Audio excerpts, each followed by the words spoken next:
2025 ആദ്യ മമ്മൂട്ടി ചിത്രത്തിനായി ഏറെ പ്രതീക്ഷയോടെ കാത്തിരിക്കുകയാണ് ആരാധകർ. ഗൗതം വാസുദേവ് മേനോൻ സംവിധാനം ചെയ്യുന്ന Dominic and the ladies purse എന്ന ചിത്രം സ്ക്രീനിലെത്താൻ ദിവസങ്ങൾ ബാക്കിയുണ്ടെങ്കിലും 2024 അവസാനവും 2025 തുടക്കവുമെല്ലാം മമ്മൂട്ടിമയമാണെന്ന് സമൂഹ മാധ്യമങ്ങളിലെ ചർച്ച.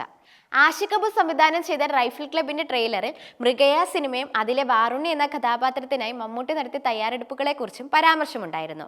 സിനിമയിലും ഈ പരാമർശം ഏറെ പ്രാധാന്യത്തോടെയാണ് കടന്നു വന്നത്.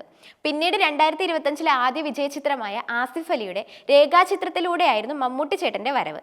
മമ്മൂട്ടി നായകനായി എത്തിയ കാതോട് കാതോരം എന്ന ചിത്രത്തിന്റെ ഷൂട്ടിംഗ് ലൊക്കേഷനും മമ്മൂട്ടി ആരാധികയായ രേഖ എന്ന കഥാപാത്രവും ദേവദൂതർ പാട്ടും തുടങ്ങിയ AI രൂപവും ശബ്ദവും എല്ലാമായി ചിത്രത്തിൽ മമ്മൂട്ടി നിറഞ്ഞു നിന്നിരുന്നു. ഇതിനിടയിൽ മിസ്റ്റർ ബംഗാളി എന്ന പേരിൽ ഒരു ചിത്രവും എത്തിയിരുന്നു. മമ്മൂട്ടിയുടെ കടുത്ത ആരാധകനായിരുന്നു ഈ ചിത്രത്തിലെ നായകൻ. സുരേഷ് തമ്പാനൂർ ആയിരുന്നു ഈ സിനിമയിലെ നായകൻ. ജനുവരി 17 മമ്മൂട്ടി ശരിക്കും സ്ക്രീനിലെത്തുന്നുണ്ട്. പക്ഷെ അതൊരു റിലീസ് ആണെന്ന് മാത്രം.